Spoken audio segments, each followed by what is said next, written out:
part of the Arts Investment and Development team at Create New South Wales. And I'm joined by Ange Collins and Imogen Gardam. Ange was the previous recipient for the Incubator Fellowship, and we've got Imogen from Griffin Theatre Company.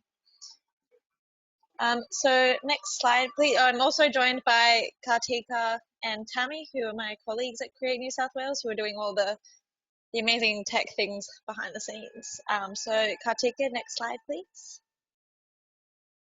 So this webinar information session will be recorded and be available online. So if you need to refer back to it at any point, you will be able. During the first part of the information session, if you could please keep your mics on mute and your cameras off, just as it's being recorded and it's just a bit easier. For a better viewing experience, if you go to the View Everyone tab, which you can see at the top center of the screen, and select View Active Cameras. And feel free to use the chat box during the whole presentation at the right-hand corner for any questions that you have, and we'll come to those at the end of the information session. And there'll be an opportunity for you to just stick your hand up and ask a question then. Next slide, please, Tika. So I'd like to acknowledge the Camaragal people of the Eora Nation, which I'm coming to you from today, and acknowledge and pay my respects to the elders past, present, and emerging, and acknowledge that this was, is, and always will be Aboriginal land. And I invite you in the chat, if you haven't already, to drop in where you're checking in from. Next slide, please, Tika. Okay, so before we're joined by Ange and Imogen. So Imogen is Associate Producer and Programming at Griffin Theatre Company. And Ange Collins, the 1920 recipient of the Incubator Fellowship, is an emerging playwright originally from Newcastle. Next slide, please, Tika. So today we'll have a chat about Incubator, which is the New South Wales Theatre Emerging Fellowship, which is delivered in partnership with Griffin Theatre Company, which supports emerging theatre practitioners in the early stages of their career. So I'll give you a bit of a rundown about the fellowship, the newly introduced EOI process and assessment criteria, and then we can jump in to a bit more of a chat with Imogen and Ange and any questions that any of you have. So in this fellowship, 4 emerging theatre practitioners in the early stages of their career will be selected for a 3-month residency at Griffin Theatre Company, and there they'll undertake a creative development of new work and professional mentorship with them. The shortlisted applicants will explore their project with input and support from Griffin, which will then help them to challenge and expand their practice. So at the completion of the 3 months, the fellowship recipient will be selected from these shortlisted 4, and they will then undertake a self-directed program of professional development. The applications are now open, and they will close at 5 p.m. on the 16th of September, so next Thursday. Next slide, please, Tika. So the EOI application and process is all available via our website. So in this EOI expression of interest, you'll need to tell us about your fellowship program in a 1-page proposal. This should include the rationale of why you want to undertake this fellowship, and these can be provided as a 1-page pitch or a short video. And for tips for how to present in a video format, we've also got another webinar on our website for tips and how to deliver that. Please note that the EOI application should discuss the self-directed fellowship program. So this is the program you wish to develop. It doesn't outline the residency that you'll undertake. And the residency activities will be determined by the shortlist in the consultation with Griffin Theatre Company. So you'll upload the EOI and put any documentation up through the Smarty Grants platform, which is our grants admin platform. And you'll be able to find that link on our website under the guidelines for the Incubator Fellowship. And there's a hyperlink to apply now. So you can go through to that. And I would strongly advise having a really good read of those guidelines. So in your expression of interest, you'll be asked to address the assessment criteria of merit and impact. So these are the kinds of questions on the slides now. What's the fellowship's vision and artistic rationale? Looking at the key objectives. Who are you going to be working with? Quality and reputation of previous works that you've done, and examples of these kinds of works, like either video clips, written format, images is always great. And in terms of impact, you'll want to address the benefit that this fellowship would have on your career, and demonstrate your effective planning and use of resources there. So in terms of the assessment process for this fellowship, they are first assessed for eligibility, to just that you're an emerging theatre practitioner, and then it is then allocated to representatives from Griffin Theatre Company, and one from the musical theatre board, art form board that we have, that part of Create New South Wales. They then individually assess and rank the applications, and then all come together for an assessment meeting to discuss in quite a rigorous selection process. From this meeting, the 4 shortlisted applicants will be selected, who will then undertake the 3-month residency with Griffith. So the completion of this residency, the shortlisted applicants will have interviews with the assessors, and then a following assessment meeting will take place, and the assessment committee will then recommend a recipient to the Minister for the Arts, who will then have the final decision on the fellow. If you have any questions about the assessment process, please just give us a call. And also the assessment process is further detailed in the guidelines that are available on our website. Next slide, please, Tika. So you can direct any inquiries to us via our arts funding website, email there, and phone, and then my details are there as well. So now I'll jump in. I've got a few questions already for Ange and Imogen. And if you want to pop any questions that you have in the chat box to ask, that would be great. So Imogen, can you tell us a bit about Griffin Theatre Company? Yeah, so Griffin is the only company in the country dedicated to exclusively producing Australian plays. It's something that we are really passionate about. So that feeds into all of the work that we do in terms of the main stage work that we produce in our home theatre in King's Cross in Sydney, the SPW Stables, and also our kind of suite of artist development and creative development and commissioning. So we, in addition to producing work, we often go out and commission writers, and we run programs like the fellowship, and we have a few other things like the studio, which are our ways in which to develop artists and kind of feed back into the arts community.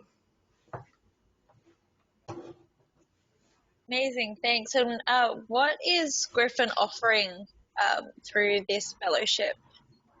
Yeah, so this fellowship is quite important to us in terms of it sort of achieves 2 things that we care a lot about and that are really important to Griffin.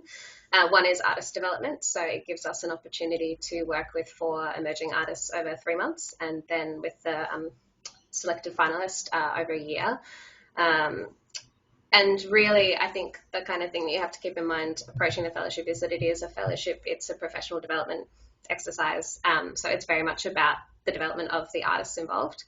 And then it also works to support us in terms of commissioning of new work and the pipeline of work to our stage. So we definitely see it explicitly as a commissioning and creation of new work pipeline.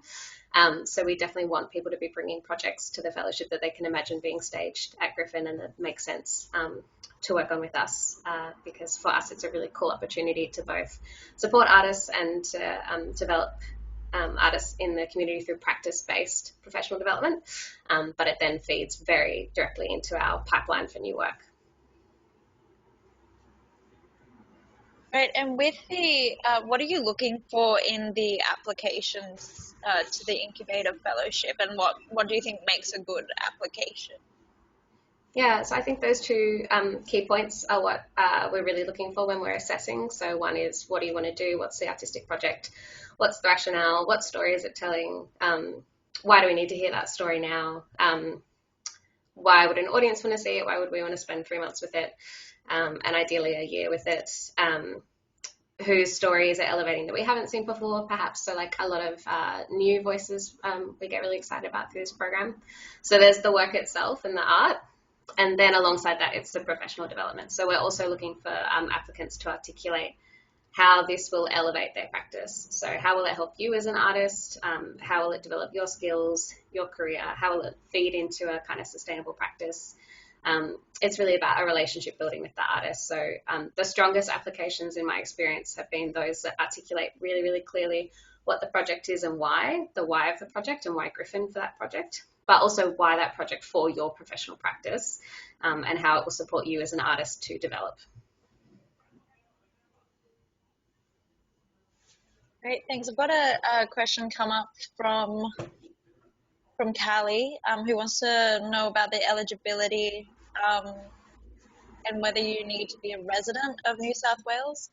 Yes, you need to be located within New South Wales to be able to apply for this fellowship. And one from another Imogen was asking if the 4 successful applicants of the fellowship had to be individual. They're applying on behalf of a small independent company and was wondering if multiple can be involved. Imogen, did you want to take that one, or did you want me to? Yeah, I mean, we've kind of chatted about this in the past, haven't we, Nikita? Because we've had a few groups apply.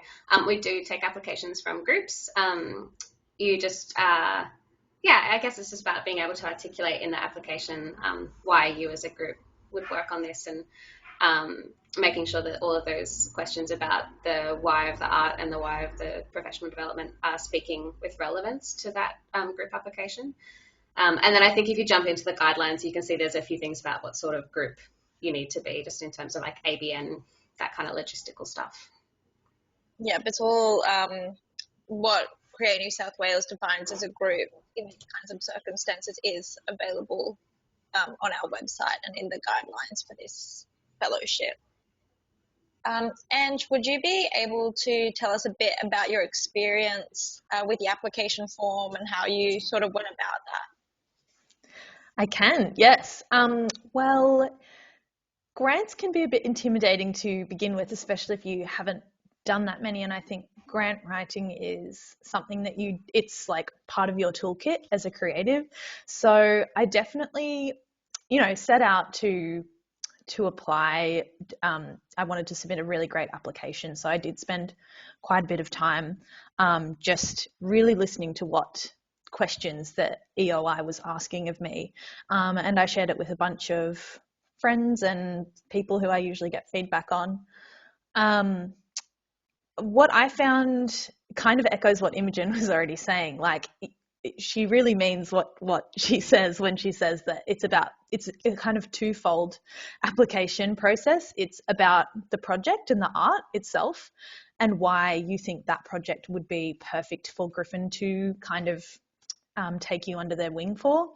And it's also about you as an artist and your timeline, like your trajectory, your goals, where you want to see yourself, and how you can use this specific fellowship to help you on your way. So I really had those two questions in mind when I was answering the questions of the grant.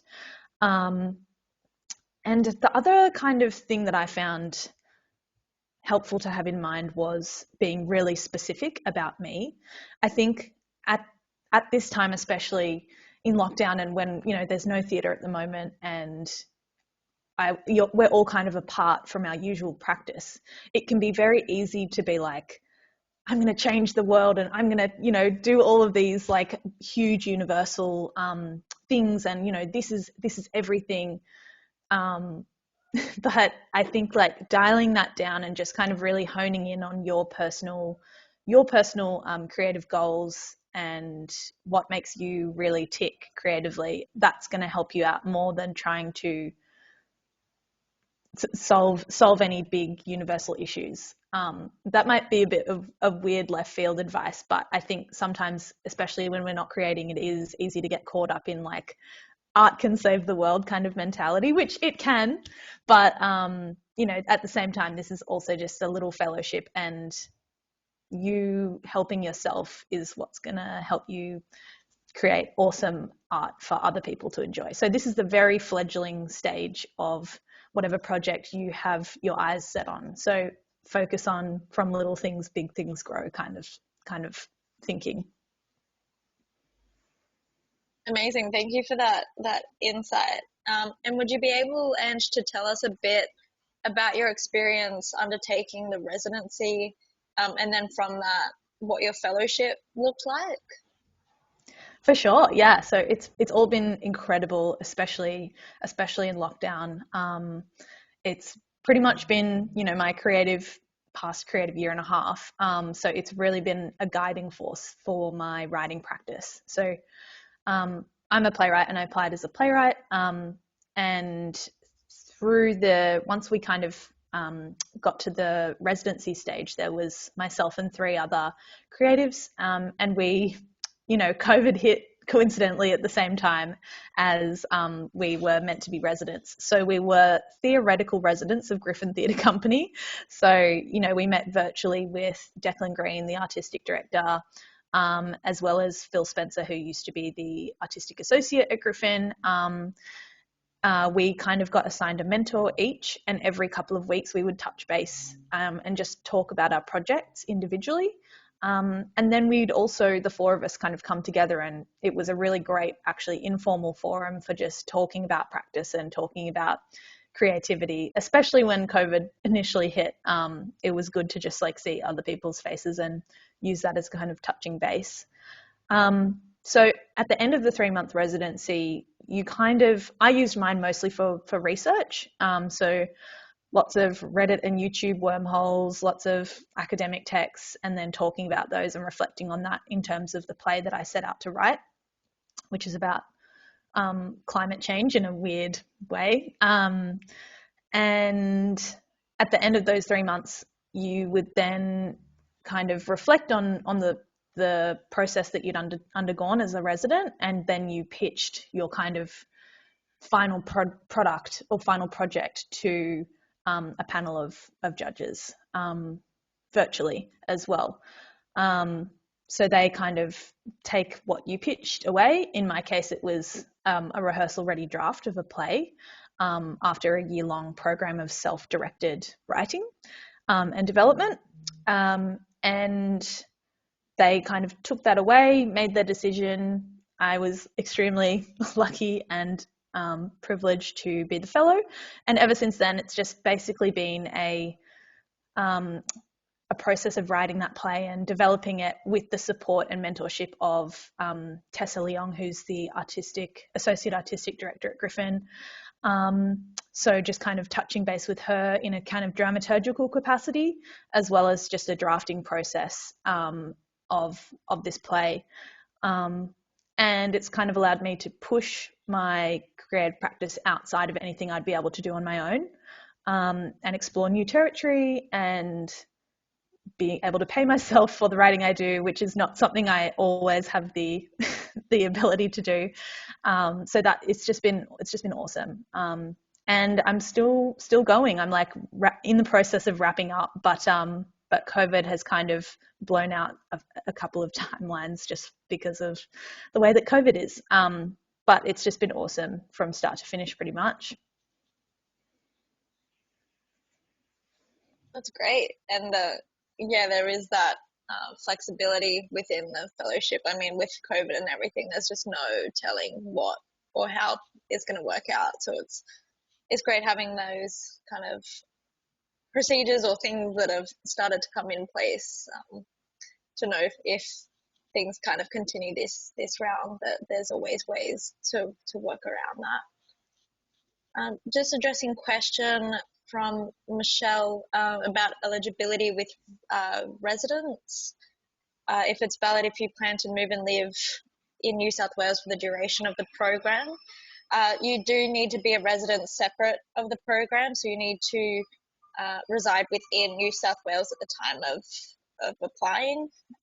It's just because this is a New South Wales government grant to support New South Wales arts and cultural workers. I also have a question from Bonnie. I might direct this to you, Imogen. If you could elaborate a little more of what you're looking for in terms of the self-driven fellowship. What types of details are you looking for, and can we have a residency already in mind?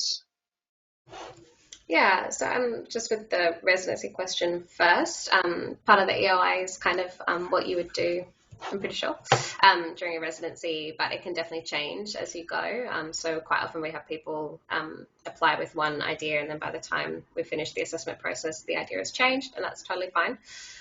So it's kind of partially you as an artist and partially the idea.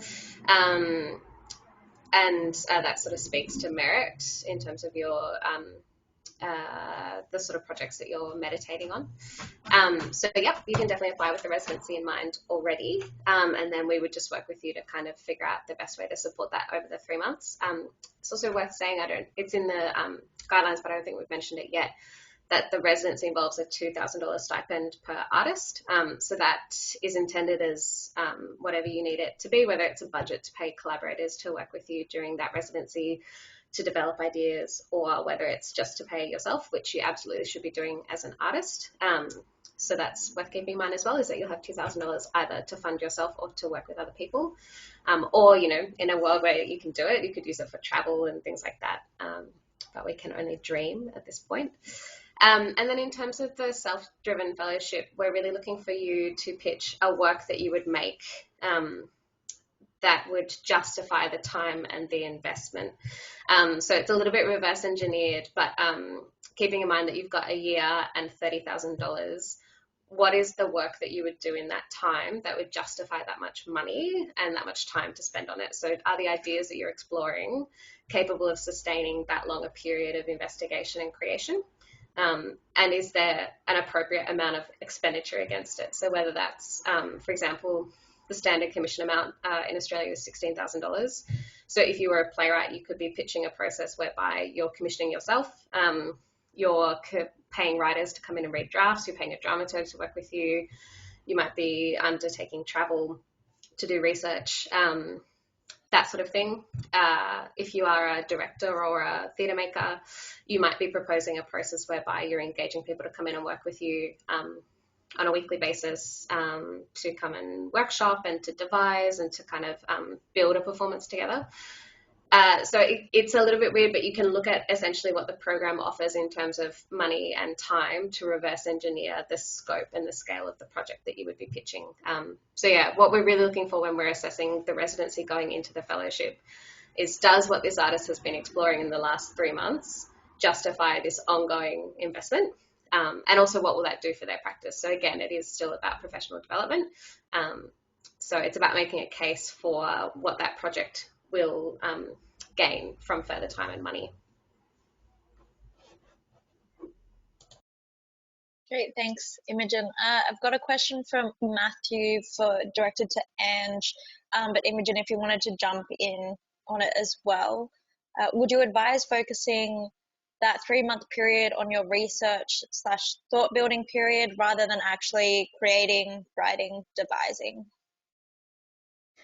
That is a good question. And it is a flexible answer, I think. Like it can be whatever you want it to be. I personally chose research, but I also, made heaps of scribbles down in my notebook. So there was a little bit of generation in there as well. Just from talking to some of the other creatives who have been finalists, we've had 2 previous rounds kind of come through. And everyone has kind of been different, but also COVID has sadly shaped some of the activities that you can do in this time. So devising and getting in a room and rolling around on the floor is great, but maybe having some options in mind is also a good idea. I know some of the directors who have applied in the past have kind of had to rework their research period or their devising period because of COVID restrictions, and even things just like talking to people and visiting people and getting their interviews or something like that has changed as well. And I had to do all of my interviews actually on Zoom, which is fine. So yeah, it's totally up to you. If you think you're ready to jump in and you talk to Griffin and they decide that that's a good idea too, then by all means go for it. I just found research in my personal case was where I wanted to start. So yeah, it's just up to you. Yeah, I would just add to that it's again that question of time and money. So keeping in mind that you've just got $2,000 and 3 months, and that the end point of that residency is a pitch for further money and further time. It can be perhaps more helpful to spend that time researching and building a project proposal. The really great thing about this fellowship is that generally fellowships and grants, like Ange said, are super competitive and quite hard going, just because it's a particular way of thinking and pitching a project. What Create New South Wales have done with this one is stripped it back to quite a simple EOI. In the land of grants, it's quite simple, because it's aimed at emerging artists. So it recognises that this isn't necessarily something that you've had to do before as an artist. It's not necessarily a skill that you might already have in your toolkit. So the starting point is quite simple in order for you to work with us on the pitch for the fellowship. So we're not expecting you to come in fully fledged already. It's about kind of upskilling you through the residency so that you can make a pitch for that final fellowship. So it kind of depends on whatever you need in that time to get towards that pitch. But the luxury of research is quite rare. So I think a lot of people tend to go down the research and thinking path rather than the generating path, knowing that even if you don't get the fellowship, you'll have that work ready to go. So coming out of the first round, one of the other finalists who wasn't awarded the final fellowship got a commission for the work that she pitched, because the art form board member who was in the room for the assessments really liked the project, even though it wasn't selected for the fellowship. And I know some of the other finalists have been able to use the work that they did in that 3-month residency to pitch for other grant rounds and projects and programs. So really, it's kind of nice to sit within that research space when you have the luxury to do it.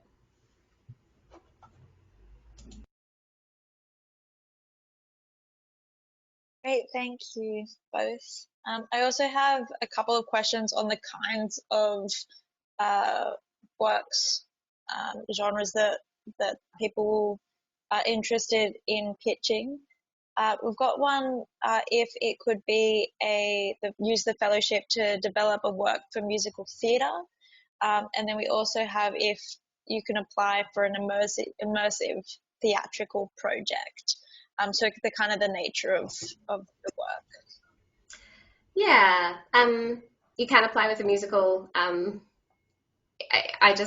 would recommend going for the Hayes one just because they're really, really built to support you to make a musical. Griffin actually has a couple of musicals in development at the moment, which is quite new for us. We don't usually do them. It's a question of scale for us. Like a musical is generally more expensive to produce. And also the nature of our space. The SBW stables is quite small, so it's hard to fit a band and actors in there. It can be pretty squishy just getting actors in there. So there are lots of reasons that Griffin doesn't typically do musicals. And because this fellowship is about developing a work with Griffin, if you are applying with the work of musical theatre, you would really need to articulate why it would need to be with Griffin, what it is about Griffin that supports that work, what it is about the work that makes sense for Griffin. Yeah, we're not anti-musical theatre at all. There is a dedicated program for musical theatre that I would definitely look at before putting in a musical theatre work with us. But we're totally open to it as long as you can articulate why it should be developed with us. And I would say the same about immersive theatre. This is for us in part a pipeline of work development. So if you can figure out how to do an immersive theatre project inside a tiny 105 seat theatre that's quite hard to build structures and infrastructure in, absolutely. If there's a reason that it's an Australian story or it makes sense for Griffin to work on something like this.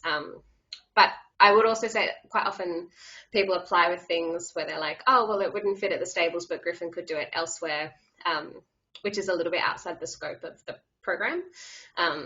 We aren't often able to work outside of the stables. So if you are writing your application and articulating a work that you think Griffin should take off-site, you probably need to ask yourself whether or not that's the right work for Griffin.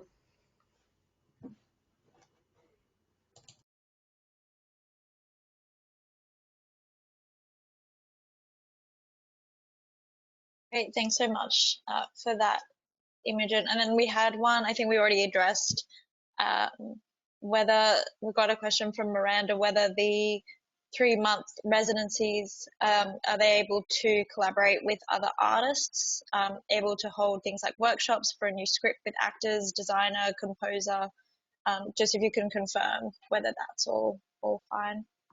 Yeah, if you can do it within your stipend of $2,000, and also if the world allows it, essentially. Like at the moment, it's quite hard to get in a room with other people. If workshopping on Zoom is helpful to your project, absolutely, you can use your stipend to pay people to do that with you.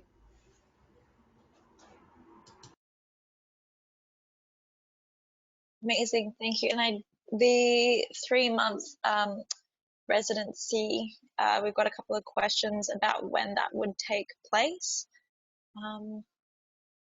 It is in the guidelines. Imogen, do you have it at the top of your head? I was just trying to find it in the guidelines because I think the aim is to have the residents appointed mid-November and announced. So it'll probably be from the top of next year just because of the way the end of the year is likely to be a bit hectic for us. So yeah, probably from January. But we also just tend to try to keep a little bit of flexibility with this because sometimes the process of appointing and announcing can get drawn out with various channels that it has to go through between Griffin and Create New South Wales. Also a question from Stephanie. Are you able to bring in an existing script by another writer to workshop? Or would you both have to apply for this together? This is interesting. We had a couple of people apply in the last round with works by other writers. It's a tricky one. It really comes down to how you articulate it in the application. My first instinct would be that perhaps that writer should be applying rather than you. It is about self-generated work, which is tricky for directors because this program is open to lots of different types of creatives, but the nature of the game is that it ends up lending itself more to people who are self-generating work. So if you are bringing in a script from another artist, possibly it makes sense to apply as a duo, in which case you would also really need to articulate why you should be working together on it and what that process will do for both of your practice. So yeah, it's a bit tricky, and I think you also just really need to demonstrate why that work for this project. And why you in that picture then, because the first kind of instinct of the assessor will be, if it's this work that this is built around, perhaps it should just be this writer applying for it, or what is it about the residency and the fellowship that would support both of these people using this piece of work to self-develop rather than just one person. Amazing, thank you. We also have a question about what it means to be an emerging artist. How is this defined? So this is all in our guidelines. I mean, Imogen, if you wanted to take over. I was just about to find the page in the guidelines because I had to pull this out for someone the other day, but it is quite clearly defined in the guidelines on page 12. So did you want to read it out, or are you happy for me? Yeah, I'll just read it out. So you must self-identify as an emerging theatre practitioner and an emerging professional practitioner, which is defined as being in the first 5 years of practice. So it's not age defined, it's about how long you've been practicing as an artist. a commitment to arts or cultural work as a major aspect of your working life, even if that's not your main source of income. So it's kind of like a demonstrated interest and practice, and a degree of training, experience, or manner of working that will allow your work to be assessed against the highest practice standards. So that's really about just being able to compete with the other applicants. So definitely not age determined, but we do definitely look at the applications in terms of whether or not the artists are emerging, and quite often we will get applications from more established artists and kind of rank them a bit lower because we feel that they've actually moved out of that emerging bracket. So part of the application, if you do think you're on that fence of am I emerging, am I established, is to articulate the way in which you self-identify as an emerging artist. And that's kind of the key. It is self-identified, but because it's an EOI process, you really need to make that case.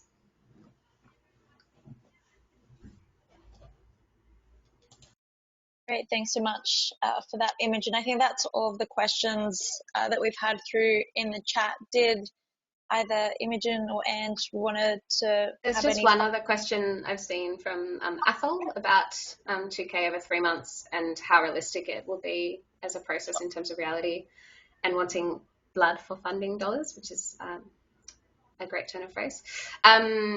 It's really realistic. We, and interestingly, I guess between the different versions of this program, we've taken out the really explicit viability requirement. So in previous rounds, you've had to submit things like a budget. But again, recognizing that this is a program that lots of emerging artists go in for, we wouldn't necessarily expect people in the first 5 years of practice to have, you know, a handle of MIA awards or a really great kind of budgeting skill, because it is a skill that you develop. So we're not asking you to put in a budget anymore, but we will look at it about how ambitious it is, and you do need to submit something that makes sense in the scope of it. So suggesting that over 3 months you're going to produce an entire play for $2,000, that would be unviable. But if you were going to spend, sorry, it's my cat in the background, if you're going to spend $2,000 in 3 months working on an outline of a play, absolutely, that's really viable.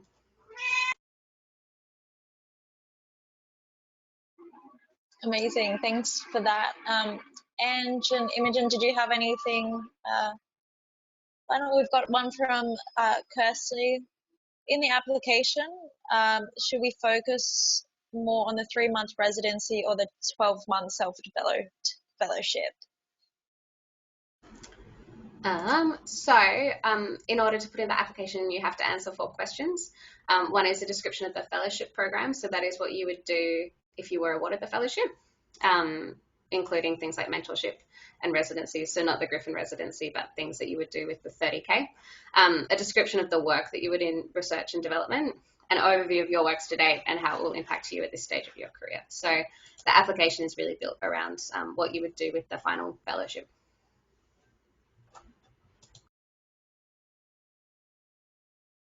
And just to add to that as well, I would treat the 3-month residency as a segment of I would treat it as like a 15-month total gross process. And then the 3-month is like the first little head of the caterpillar of that. So I would maybe, if you're going to be working on the same project. So think about what the first step is that you're going to undertake. And if you do want to mention the 3-month residency, you can build it into the overarching fellowship. Great, thank you. And any final words from either of you, or words of advice? Just that you can absolutely reach out to us if you have any questions or if things aren't clear. You can reach us at artistic@griffintheatre.com.au. We really want to be accessible as part of this process, so if you have any questions whatsoever, it's a bit hard to pick up the phone and call at the moment, but definitely flick us an email and we'll get back to you probably within a day. And also to have a look ahead of time about what support material you need, because quite often things like support letters are left until the last minute. And it's just kind of tricky for arts practitioners and the sort of people that you would be asking for support material to turn stuff around at the last minute. So I definitely always recommend getting your head around what material outside of the application you need, with enough lead time to kind of ask people to write those letters, so that you're not really running at the deadline and freaking out about getting emails back from people. And just there, I've got a question. How many letters of support would you recommend? Let me just check what is in the application. I don't think we say how many. Definitely at least one. It's always good to have two from people who can speak to different parts of your practice, but one is fine. So, and I would definitely recommend, you know, quality over quantity. Sometimes applicants put in lots of letters, but they're quite vague, or they sort of speak to different programs. So definitely making sure that it's speaking to you and to this particular project and this particular program. So what it is that this person thinks that you would get out of this fellowship.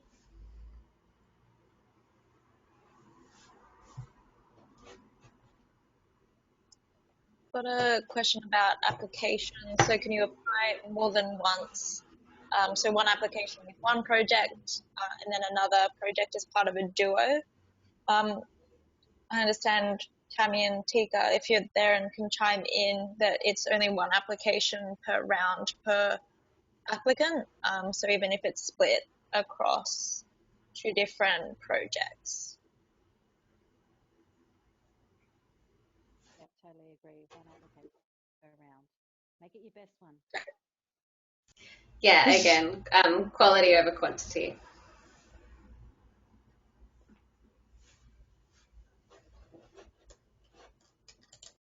Amazing. Ange, did you want to say anything else? No, I think we've covered it all. This has been great, and I didn't do this before I applied, so you guys are one step ahead of me where I was.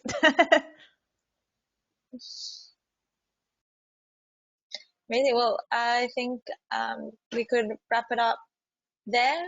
Thank you so much to Ange and Imogen for helping facilitate this information session. It's been incredibly helpful and a great resource for everyone. And will be recorded, it has been recorded, and will be up on our website. So if you need to refer to anything, it will be there. And if you've got any questions, please direct them to us or Griffin, and we are in conversation all the time. So if we need to refer to someone else, we can definitely do that. So thank you and have a beautiful rest of your day.